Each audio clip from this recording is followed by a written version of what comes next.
En quête d'énigmes. L'interview impromptue.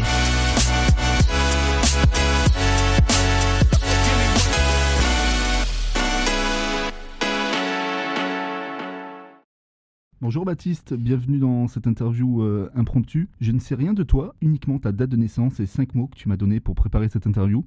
Je sais que tu es né le 5/04/2001 et voici ce que j'ai pour l'instant. Alors c'est déjà pas mal, c'est déjà exact, la bonne date de naissance. Je suis de 2001, je suis encore tout jeune et je m'appelle Baptiste et bonjour, du coup merci de me recevoir aujourd'hui. Alors tu m'as donné 5 mots pour préparer cette interview et le premier mot que tu m'as donné c'est proactivité. Alors le mot proactivité, ce qui est drôle, c'est que quand j'ai dû faire la liste des mots, ce mot-là est venu tout de suite, mais c'est un mot que je connais depuis très peu de temps.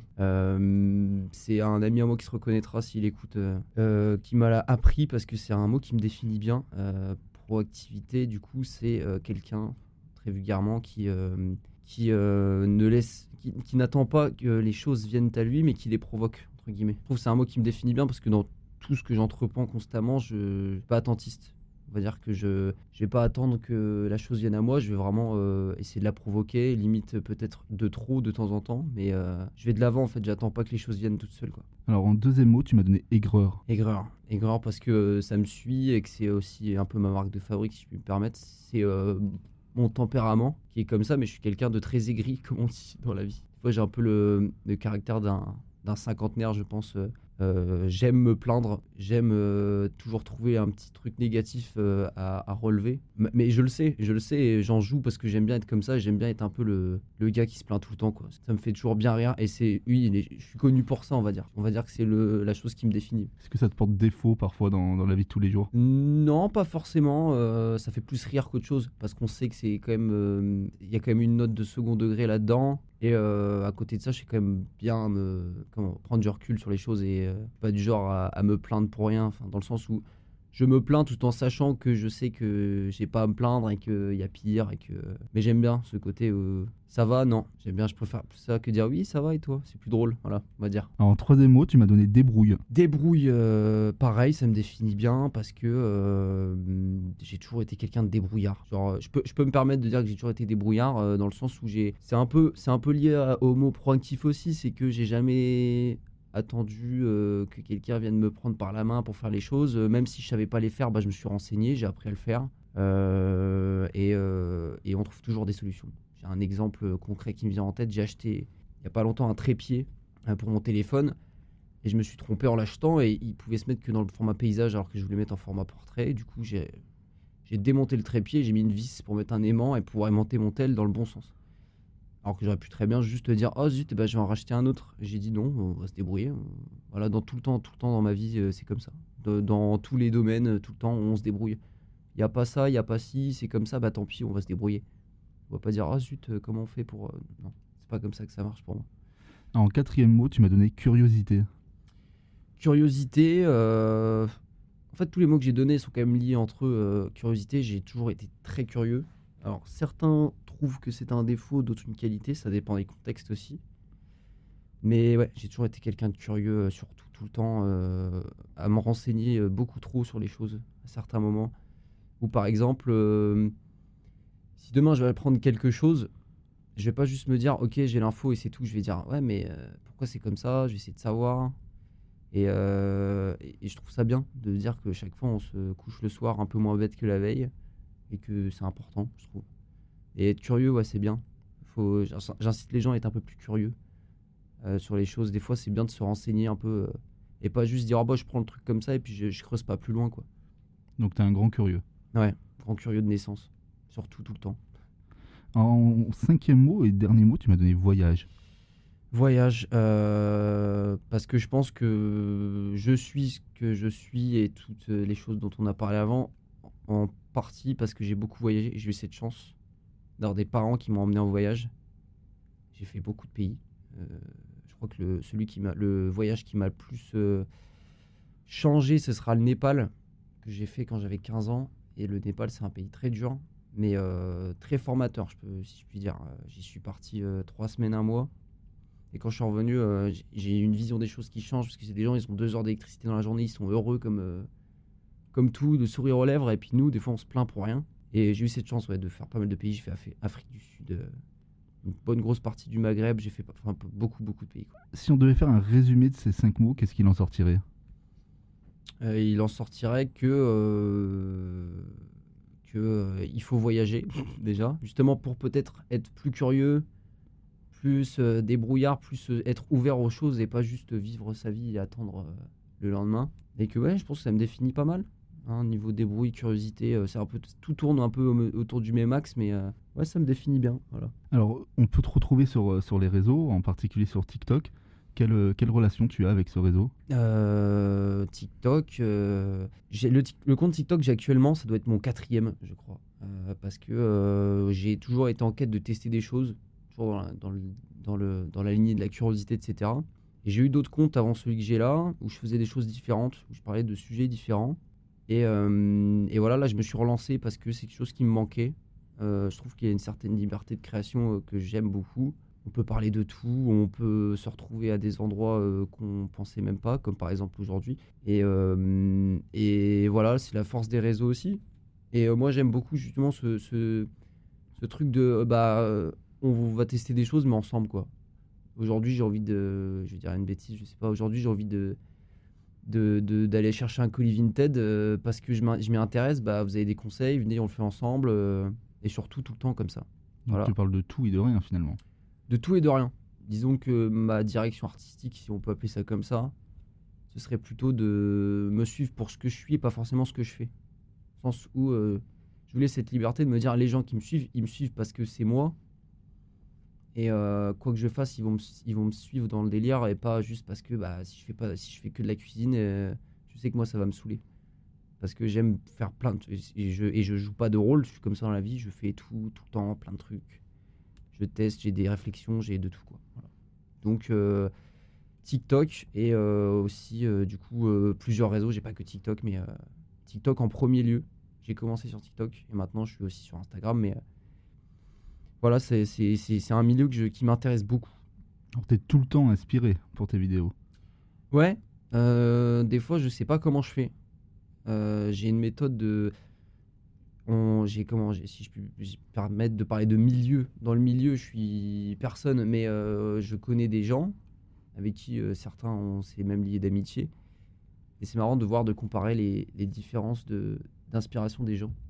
Sur le fait que certains ne trouvent pas du tout de l'inspi comme moi. Moi, c'est très par pulsion en pleine journée. Et je sais que si je le note pas tout de suite, dans 5 minutes, j'ai oublié. Donc c'est incompréhensible pour quelqu'un qui lit la note comme ça. C'est des phrases qui n'ont aucun sens, toutes indépendantes les unes des autres. Mais moi, je m'y retrouve et je sais que cette idée-là, je vais pouvoir en faire quelque chose. Et j'écris beaucoup le soir en rentrant. Je me couche, j'ai une idée, donc je me réveille, je note. Je commence à m'endormir, je me réveille, je note. Et je fais que ça. Et des fois, j'écris pendant 2 heures comme ça. Voilà. Alors, t'as dû tourner aujourd'hui. Quelle est la dernière vidéo que t'as postée là? J'ai pas tourné aujourd'hui parce que j'ai eu une journée chargée. Donc c'est une des premières journées où je poste pas parce que je mets un point d'honneur à essayer de poster tous les jours. C'est pas facile parce que du coup l'inspi oui, mais des fois non, ça arrive aussi. Et là la dernière date c'était hier. En ce moment j'essaie de bosser mon style vestimentaire parce que je pense que je suis au stade 0. On est deux, hein. Non, mais c'est pour ça que je me suis dit viens on bosse un peu notre style parce que là ça va pas, quoi. Et donc du coup les gens, j'ai une communauté, j'aime pas trop ce mot, mais très engagés qui m'aident et du coup qui me donnent des conseils sur tu devrais essayer de trouver là-bas et machin et trucs. Et du coup en ce moment c'est je fais des commandes Vinted pour essayer des styles, des assemblages de tenues, etc. Donc la dernière en date, je crois que j'ai cherché un colis Vinted, j'ai cherché un pull. Voilà. Alors justement, tu parles de la communauté. Les réseaux, parfois, ça peut faire beaucoup de bien, mais ça peut aussi détruire. Comment toi, tu arrives à trouver un juste milieu? Alors à mon échelle, pour l'instant, disons que j'ai jamais été dans la sauce, si je puis me permettre le terme, mais je sais que j'ai déjà des haters. J'en ai eu pas mal déjà, des gens qui viennent nous descendre un peu gratos parce que c'est Internet, c'est le jeu. Mais moi, alors je verrais peut-être que je changerai d'avis avec le temps si je viens à être plus haut niveau visibilité, etc. Et voir si ça me touche, mais pour l'instant, je m'en fiche complètement. Genre, les gens, ils me font plus rire qu'autre chose. Ceux qui prennent premier degré les choses et qui essayent de m'expliquer que c'est chocolatiné, pas pain au chocolat, et qui me sortent des pavés en privé en m'insultant parce que j'y connais rien, etc. Moi, ça me fait beaucoup rire. Même les gens qui prennent mal les choses et qui je passe outre. Alors peut-être que si demain il y a 2 millions de personnes qui me sautent dessus et qui m'insultent, je prendrais peut-être pas ça pareil. Mais dans la vie de tous les jours, j'en ai toujours eu rien à faire des gens qui pensent pas comme moi. Je me ferme au négatif. Genre les gens que j'aime pas, il y a pas de gens que j'aime pas, puisque si quelqu'un je l'aime pas ou que ça marche pas, bah j'insiste pas. Au revoir, c'est tout.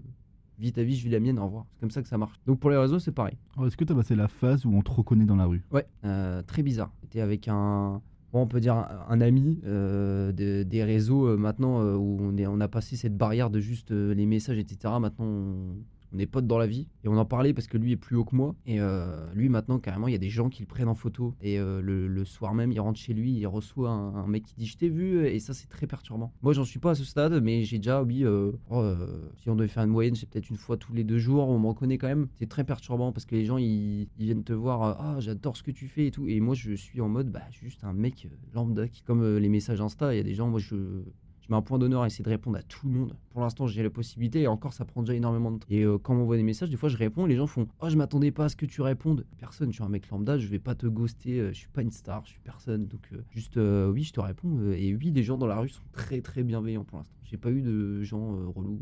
Chaque fois, c'est cool ce que tu fais, machin. Très gentil, les gens.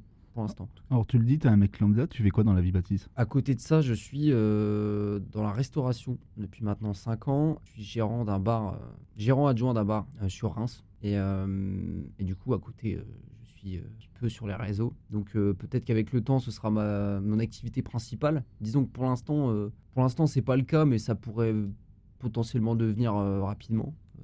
On ne sait pas de quoi fait la vie finalement.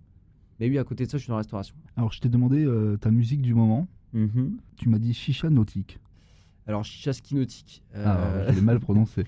De Laylo, parce que en écoutant les podcasts précédents d'autres invités, je voyais qu'ils avaient des musiques très intellectuelles un peu. J'en ai vu un, il a mis du classique et tout, et je me suis dit, moi, je vais jouer la carte de moi, c'est-à-dire, je me voyais pas dire, moi, je vais mettre mon Chopin parce que c'est ce qui me fait dormir. Je suis non, moi, je vais faire comme d'habitude, moi et personne d'autre, je suis comme ça. Donc j'ai vraiment mis un son que j'écoute en voiture en ce moment, que j'écoute de Laylo qui bouge, que j'adore. Voilà.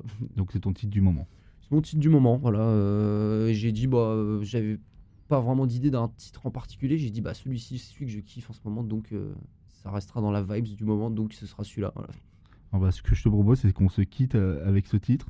Merci avec Baptiste plaisir d'avoir été avec moi pour ce voyage. Je vous remercie et puis à bientôt. À bientôt. Toute une vie qu'on se prépare à ça. On se partage un joli magot. Notre enfer est paradisiaque. Les lunettes sont noires, je suis comme Johnny Bravo. Chérie, prends garde à l'épicier. Je t'ai dit qu'il fallait vérifier. T'achètes à bouffer pour le bébé. Putain de merde, la dalle t'es périmée. Sans forcer, on les met d'accord. Je m'en fous d'être le premier à bord. J'attrape des boutons sur la peau. Je suis allergique aux médailles d'or. On s'en fout de quel temps il fait. Un manteau, printemps, hiver. Ma femme, elle fait des œuvres d'art. Elle peint des tableaux, y'a plein de gens qui gagnent. Ouais, c'est jeune. Ok. Lélo. Yeah. Trop d'appels en absence là. C'est quelle élégance ça.